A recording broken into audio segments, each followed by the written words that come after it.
نحمده ونصلي على رسول الكريم اما بعد اعوذ بالله من الشيطان الرجيم بسم الله الرحمن الرحيم قال تعالى في القرآن الكريم ان الذين آمنوا وعملوا الصالحات لهم جنات تجري من تحتها الانهار ذلك الفوز الكبير قال النبي صلی اللہ علیہ وسلم المرء مع من احب. صحابہ نے نا اللہ کے نبی کو دل دے دیا اپنا. علی رضی اللہ عنہ سے کسی نے پوچھا، فرمایا کتنی محبت کرتے ہو اپنے رسول صلی اللہ علیہ وسلم؟ فرمایا اتنی محبت کہ خدا کا اللہ کی قسم ہم اپنے رسول صلی اللہ علیہ وسلم سے اپنی جانوں سے، اپنی مالوں سے، اپنی اولادوں اور اپنے ماں باپ سے اور ہر چیز سے بڑھ کر اللہ کے نبی صلی اللہ علیہ وسلم سے محبت کرتے ہیں. اور سخت گرمی میں ٹھنڈے پانی سے بھی زیادہ اور سخت پیاس کی شدت میں ٹھنڈے پانی سے بھی محبوب ہمیں حضرت محمد صلی اللہ علیہ وسلم. ایک دن عمر رضی اللہ عنہ آئے نا تو اللہ کے نبی صلی اللہ علیہ وسلم کو کہنے لگے یا رسول اللہ صرف میری جان کے علاوہ، صرف میری جان کے علاوہ مجھے ہر چیز سے آپ عزیز ہیں. تو اللہ کے نبی نے فرمایا کوئی شخص اس وقت تک مومن ہی نہیں ہو سکتا کہ جب تک اس کو سب سے زیادہ عزیز میری ذات نہ ہو جائے. تو اللہ کے نبی صلی اللہ علیہ وسلم کا یہ قول سن کر عمر کہنے لگے یا رسول اللہ مجھے اب اپنی جان سے بھی زیادہ آپ کی ذات محبوب ہے. تو اللہ کے نبی نے فرمایا الآن یا عمر، اب بھی تیرا ایمان مکمل ہوا. تو انس رضی اللہ عنہ سے مروی ہے نبی کریم صلی اللہ علیہ وسلم نے فرمایا کہ مومن کوئی بندہ اس وقت تک ہو ہی نہیں سکتا کہ جب تک وہ اپنی جان، مال، اولاد، ماں باپ، بہن بھائی ہر چیز سے بڑھ کر سب سے زیادہ اللہ کے نبی صلی اللہ علیہ وسلم سے محبت نہ کرنے لگے. تو بھائی تم اس وقت تک مومن ہو ہی نہیں سکتے. اور مومن کی پہچان یہ ہوتی ہے کہ جب زمین کے اندر چلتا ہے تو عرش کے اوپر اس کے چرچے ہوتے ہیں. وہ چلتا زمین کے اندر ہے اور لوگوں کے ہاں اس کی حیثیت اور وقت ہی نہیں ہوتی، لوگ اس کو جانتے نہیں ہوتے. لوگ کہتے ہیں کہ یہ کیا پرا گندہ بالوں والے ہیں، ان کو کون جانتا ہوگا. لیکن یقین کرو، اور اللہ کے فرمایا کہ لو اقسم علی اللہ تعالیٰ، اگر قسم کھا لینا اللہ کے اوپر تو اللہ اس کی قسم کو رد نہیں فرماتے، فوراً پوری کر دیتے ہیں. تو اس صحابہ نے ایسی محبت کی اور ایسا عشق کیا اللہ کے نبی صلی اللہ علیہ وسلم سے کہ غیر مسلم اور دشمن دیکھ کر کہہ اٹھے، کہنے لگے یار یہ لوگ کیا دیوانے اور پاگل ہیں یار، یہ لوگ تو اپنے مقصد اور اپنے ٹارگٹ اور اپنے نبی کو لے کر اتنے شدائی ہیں کہ ان کو کوئی دوسری ذات ہی نہیں سمجھ میں آتی. یہ کہتے ہیں ہم اور ہمارا نبی سب سے زیادہ. ایک صحابی آئے اللہ کے نبی صلی اللہ علیہ وسلم کے پاس، فرمانے لگے یا رسول اللہ صلی اللہ علیہ وسلم قیامت کب آئے گی؟ اللہ کے نبی صلی اللہ علیہ وسلم نے فرمایا قیامت کب آئے گی؟ تو فرمانے لگے کہ قیامت تو نے قیامت کے لیے تیار کیا رکھا ہے؟ تو فرمانے لگے یا رسول اللہ کہ میں نے قیامت کے لیے نہ زیادہ روزے، نہ صدقے، نہ زکوٰۃ اور نہ زیادہ عبادت وغیرہ تو نہیں تیار کر رکھی، لیکن ہاں البتہ اللہ اور اس کے رسول کی محبت ضرور تیار کر رکھی. تو اللہ کے نبی صلی اللہ علیہ وسلم نے فرمایا اللہ اکبر، فرمایا المرء مع من احب. تو بس تو جس سے محبت رکھتا ہے قیامت والے دن اسی کے ساتھ ہوگا. تو صحابہ انس رضی اللہ عنہ فرماتے ہیں صحابہ کو کسی قول کے اوپر اتنی خوشی نہیں ہوئی کہ وہ سب سے زیادہ خوش اس بات کے اوپر ہوئے کہ انہوں نے جب یہ قول سنا کہ یار قیامت والے دن انسان اس کے ساتھ ہوگا جس سے محبت رکھتا ہے، تو ہم تو اپنے محبوب کے ساتھ ہوں گے، ہم اپنے محبوب حضرت محمد صلی اللہ علیہ وسلم کے ساتھ ہوں گے.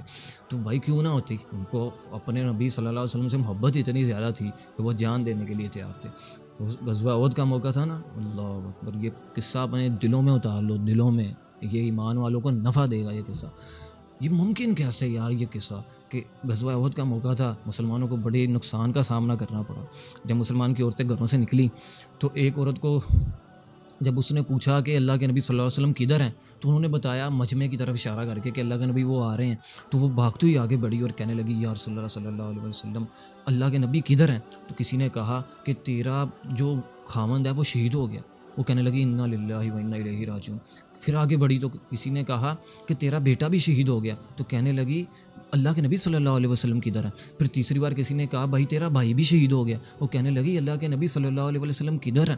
تو کسی نے کہا بھائی تیرا خاوند، تیرا بیٹا، تیرا بھائی، تیرا شوہر بھی شہید ہو گیا. اور کہنے لگی اللہ کے نبی صلی اللہ علیہ وسلم کدھر ہے؟ اتنی بار اس کو چوٹیں لگیں اور وہ پھر بھی پوچھ رہی ہے کہ محمد صلی اللہ علیہ وسلم کی ذات کدھر ہے. جب مجمع کسی نے اشارہ کیا کہ اللہ کے نبی وہ آ رہے ہیں تو آتے ہوئے دیکھ لی، اللہ کے نبی کو دیکھ کر فرمانے لگی یا رسول اللہ آپ کو دیکھنے کے بعد تو ساری مصیبتیں ہی ہلکی محسوس ہونے لگیں. دیکھنے کے بعد کہنے لگی، ایک روایت میں یہ بھی آتا ہے کہ کہتی یا رسول اللہ جب آپ زندہ ہیں تو مجھے کسی کی کیا پرواہ، کسی کی کیا ٹینشن، کسی کے جینے یا مرنے سے مجھے کیا زندہ ہے، ایک محبوب ہی تو ہے جو ہمیں نظر آئے تو ہم جیتے ہیں میرے بھائی. تو اللہ کے نبی صلی اللہ علیہ وسلم سے زندہ مثالیں موجود ہیں. ابو بکر رضی اللہ عنہ فرمانے لگے یا رسول اللہ مجھے اپنے باپ سے بھی زیادہ پسند پتہ کیا ہے کہ آپ کا چاچا ابو طالب ایمان لے آئے، آپ کا چاچا ابو طالب اسلام میں داخل ہو جائے. کیوں؟ اس سے آپ زیادہ خوش ہوں گے اللہ کے نبی صلی اللہ علیہ وسلم. آج ہماری خوشی ادھر ہی ختم ہو جاتی ہے کہ یار اللہ رسول ناراض ہوتا ہے کوئی مسئلہ نہیں، میرا کام بن جائے، میرے گھر والے راضی ہو جائیں، میرے محلے دار راضی ہو جائیں، اور میرے ساتھ ریلیٹڈ جو ہیں سارے راضی ہو جائیں. لیکن اللہ رسول کی ذات کدھر ہے تیری زندگی میں؟ تو نے کتنا اس کے ساتھ محبت کی، دل کتنا لگایا؟ بس یہی مقصد تھا. تو میرے نبی نے کہا اذا فسدت فسد الجسد کلہ، کہ اب یہ خراب ہو گیا نا، اس کے اندر سے غیروں کی محبت آ گئی تو بس پھر دنیا کی ہر شے بے وقت، اور یہ تمہیں لگے گا کہ جیسے دنیا ہی سب کچھ ہے. تو اللہ کے نبی کو یہی ڈر تھا. اللہ کے نبی فرماتے ہیں کہ مجھے ڈر ہی یہ تھا کہ دنیا جب کھل جائے گی نا تمہارے اوپر، پھر تم ایک دوسرے کے اوپر حسد، بغض، کینہ، پھر تمہارے دلوں سے اللہ اور اس کے رسول کی ذات کی اہمیت نہیں رہے گی. تو صحابہ کی محبت تو اس قدر پہنچی تھی کہ عائشہ رضی اللہ کے پاس ایک عورت آئی اور آ کر فرمانے لگی، کہنے لگی اللہ کے نبی کی زیارت کرواؤ. تو عائشہ رضی اللہ نے کہا آؤ اندر. تو اس کو جا کے زیارت خانے میں لے گئی. تو اللہ کے نبی صلی اللہ علیہ وسلم تو وفات پائے تھے. قبر کو دیکھی، قبر کو دیکھتے رونے لگ پڑی، اتنا روئی کہ روتے روتے ادھر ہی وفات پائی. اللہ اکبر. تو بھائی عشق تھا انہیں. وہ ایک صحابی کا قصہ آتا ہے نا، سبحان رضی اللہ عنہ، کہتے لگے یا رسول اللہ، ہانپتے ہوئے آئے، کہنے لگے یا رسول اللہ مجھے آپ کا خیال آیا. جب مجھے آپ کا خیال آیا اور میں نے کہا آپ کی زیارت کر لوں، اور جب میں نے آپ کی اگر زیارت نہ کرتا تو شاید ممکن تھا کہ میری جان نکل جاتی. اللہ اکبر. تو صحابہ کو تو عشق اتنا تھا. اللہ اکبر. کبھی رک دیے، کبھی چل دیے، کبھی چلتے چلتے بھٹک گئے. کبھی رک دیے، کبھی چل دیے، کبھی چلتے چلتے بھٹک گئے. کبھی نیند میں، کبھی ہوش میں، وہ جہاں ملا اسے دیکھ کر، نہ نظر ملی نہ زباں ہلی، بس سر جھکا کے چل دیے. تجھے یاد ہو کبھی ایک تھے. کبھی صحابہ کا تعلق ہوتے تھے، محبتیں ہوتی تھیں اللہ اور اس کے رسول کے ساتھ. آج یہ خراب ہو گیا، انسانیت کو سمجھ نہیں آئی، وہ دین ہی پتہ نہیں چلا. اور اللہ اور اس کے رسول کی محبت کا لطف کتنا ہوتا ہے کہ تم اربوں خربوں اور پاؤنڈز لگا کے بھی اس محبت کو نہیں خرید سکتے، تمہیں وہ لطف ہی نہیں ملا.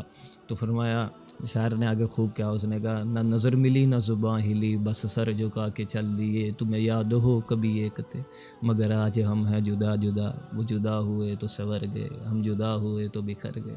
تو آج محبتیں ہی ہماری غیروں کے ساتھ لگ گئی، پتہ ہی نہیں چلا کہ یار کوئی سگا باپ بھی آج مجھے دکھاؤ جو امت کے لیے سخت دھوپ کے اندر 5 گھنٹے سخت دھوپ کے اندر دعا کرے. مجھے ایک کائنات کے اندر ایک باپ دکھا دو ایسا. میرے نبی صلی اللہ علیہ وسلم نے 5 گھنٹے امت کے لیے سخت دھوپ کے اندر سواری کے اوپر بیٹھ کر امت کے لیے رو رو کے دعائیں کی. یہ بے وفائی بات کرو اپنے نبی سے اور اپنے اللہ سے. میرے نبی نے فرمایا میں تو راضی ہوتا ہوں اللہ والے اعمال سے. تو آج تم دیکھو تم نے 24 گھنٹے میں کون سے اعمال کیے ہیں. پوری کی پوری زندگی اگر غیروں کے طریقے پر ہی گزارنی ہے تو بھائی پھر کیوں کہتے ہو ہم مسلمان ہیں؟ مسلمان تو اس کو کہتے ہیں جو تابع دار ہوتا ہے، جو فرما بردار ہوتا ہے، جو اللہ اور اس کے رسول کی مان کر چلتا ہے. ان المحب لمن یحب مطیع، عاشق تو مشوق کے تابع ہوتا ہے، وہ اس کے تابع ہو کے چلتا ہے. اپنی زندگی اس نے گزارنی ہے تو اللہ رسول کے تابع کر کے گزارنی ہے. تو آج تیرے سینے کو غم ہی نہیں لگا، رسول صلی اللہ علیہ وسلم کی عشق ہی نہیں لگا، اللہ کے نبی صلی اللہ علیہ وسلم کی محبت سمجھ ہی نہیں آئی. خالد رضی اللہ کا عشق تو ادھر تک تھا کہ بیٹی ان کی فرماتی ہے کہ جب میرا والد بستر کے اوپر لوٹ جاتا تو شوق اشتیاق میں کبھی ادھر پلٹتے کبھی ادھر پلٹتے اور کہتے مہاجرین اور انصار کا تذکرہ کرتے رہتے اور اللہ کے نبی کی یاد میں اپنی کربڑیں بدلتے رہتے اور مہاجرین اور انصار کا تذکرہ کر کر کہتے یہ میرے اصول اور فروع ہیں، یہی میری شاخیں اور یہی میرے اصول ہیں. اور کہنے لگے یا اللہ جلد موت دے، میں اپنے ساتھیوں کے ساتھ جا کر ملوں. آج ہماری محبت تو ادھر ہی ختم ہو جاتی ہے. آج ہماری محبت تو ادھر ہی ختم ہو جاتی ہے کہ یار کہ میں دنیا والوں کو کیا منہ دکھاؤں گا، دنیا والے مجھے کیا کہیں گے. تھوڑی سی مصیبت پریشانی آئی، ابھی آزمائش کا طریقہ آیا اور آزمائش کا وقت آیا تو بھائی منہ موڑ جاتا ہے انسان. اللہ رسول کو ایسے جیسے جانتا ہی نہیں تھا، جیسے کہ اللہ رسول تیرے پر آئے تھے، وہ تیرے کچھ لگتے ہی نہیں تھے. وہ بھائی تیری سانس بھی نہ چلے اگر اللہ نہ آئے. اگر تیری سانس، اللہ والے کہتے ہیں اللہ اندر ہے اور اللہ کہتا ہے اگر مجھ تک پہنچنا ہے تو رسول صلی اللہ علیہ وسلم کی اتباع کرو. اور جب زید رضی اللہ عنہ کو سولی پہ لٹکایا گیا نا تو ابو سفیان کیا کہنے لگا ابو سفیان نے کہا کیا زید تو پسند کرتا ہے کہ تیری جگہ ہم تیرے رسول صلی اللہ علیہ وسلم کو رکھیں؟ کہنے لگا خدا کی قسم کہ میرے رسول صلی اللہ علیہ وسلم دولت قدا پہ تشریف رکھے ہوں اور مجھے گھر کے اندر میرے نبی کو کانٹا چبھے اور میں گھر کے اندر سکون سے بیٹھ جاؤں، یہ مجھے گوارا ہی نہیں ہے. تو وہ ابو سفیان بھی کیا اٹھا، کہنے لگا میں نے کسی شخصوں کو اتنی محبت اللہ کے نبی کے ساتھ جتنی ان کے صحابہ نے کی ہے، کسی شخص کے ساتھ لوگوں کو اتنی محبت کرتے نہیں دیکھا. تیرا عشق کدھر لگ گیا میرے بھائی؟ تو نے اپنی زندگی گوا دی ہے. اگر آج بھی موقع ہے سنبھلنا سیکھ، اٹھنا سیکھ. یہ لوگ تیری محبت کی لاج نہیں رکھ سکیں گے. تو جتنی مرضی مخلوق کی محبت کر، اور کرنی ہے ہم نے، اللہ نے کہا ہے تو ہم کریں گے انشاءاللہ، لیکن وفا ملنی ہے. محبت کی جو جزا ملنی ہے وہ اللہ اور اس کے رسول کی ذات ہی دے سکتی ہے، اور اس کے علاوہ اور کوئی نہیں دے سکتا میرے بھائی۔ اگر تو نے اپنے آپ کو نہیں پہچانا، رسول صلی اللہ علیہ وسلم کی محبت کو نہیں پہچانا، تو مانگنے سے اور خوب اللہ کے نبی کو یاد کیا کر، خوب ان کے اوپر درود پڑھا کر، اور درود پڑھنے سے، اور عاشق تو ہوتا ہے محبوب کو یاد کرتا رہتا ہے، جب یاد کرتا رہے گا نا ایک درود سے، تو تجھے بھی اللہ اور اس کے رسول کی محبت دل میں آئے گا۔ آخری بات یہی ہے کہ قرآن کے اندر اللہ کہتا ہے میں اور میرے فرشتے بھی درود پڑھتے ہیں، ایمان والو تم بھی درود پڑھا کرو۔ تو بھائی جس موقع کو اللہ اور اس کا فرشتے کر رہے ہیں، تمہیں کیا ہے؟ تم نہیں کر سکتے بھائی؟ اللہ نے تو تمہیں کہا کہ تم بھی پڑھو، میں اور میرا فرشتے لگے ہوئے ہیں اللہ کے نبی کے اوپر رحمت بھیجنے کے لیے، تم کیوں نہیں رحمت بھیجتے؟ تو بھیجو بھائی اللہ کی ذات پہ رحمت۔ اور اللہ نے سکھلائے دیکھ الفاظ، میں اللہم صلی علی محمد وعلی آل محمد، یا اللہ رحمت بھیج محمد اور اس کی ذات پر۔ ہمیں نہیں کہا کہ یا اللہ رحمت بھیج دے ہمارے ذریعے سے، نہیں، بلکہ یہ الفاظ سکھائے کہ ربا ہماری اوقات ہی نہیں ہے، ہم اس قدر ہے ہی نہیں کہ ہم اپنے ذریعے رحمت بھیج سکیں، تو ہی ہے ذات جو محمد صلی اللہ علیہ وسلم کو ذات رحمت بھیج سکتی ہے، تو ہماری طرف سے رحمت بھیج محمد اور اس کی آل کے اوپر۔ تو میرے بھائی دوستو، اللہ اور اس کے رسول کے ساتھ دل لگانا سیکھو، زندگی بڑی مختصر ہے، اگر تم اس کے ساتھ دل لگا گے نا، یقین کرو جو کچھ ادھر آنے سے ہمیں ملا نا، کائنات کے اندر کسی جگہ پر نہیں ملا۔ یہ پیاروں کے ساتھ محبت کرنے سے کچھ بھی نہیں ملتا، اس گند سے گزر کے آئے ہیں لیکن کچھ بھی نہیں ہے، سارا گند ہے، سارا گند، اور پیچھے تو تنہائیاں ہی تنہائیاں اور کالے راستے ہیں۔ یقین کرو یہ روشنی کے راستے ہیں، لوگ بھی تمہارے ساتھ محبت کریں گے اور لوگ تمہیں اپنے ہاتھوں پہ بٹھائیں گے اگر تم اپنے اللہ اور اس کے رسول کو دل دے دو گے۔ وآخر دعوانا ان الحمد للہ رب العالمین۔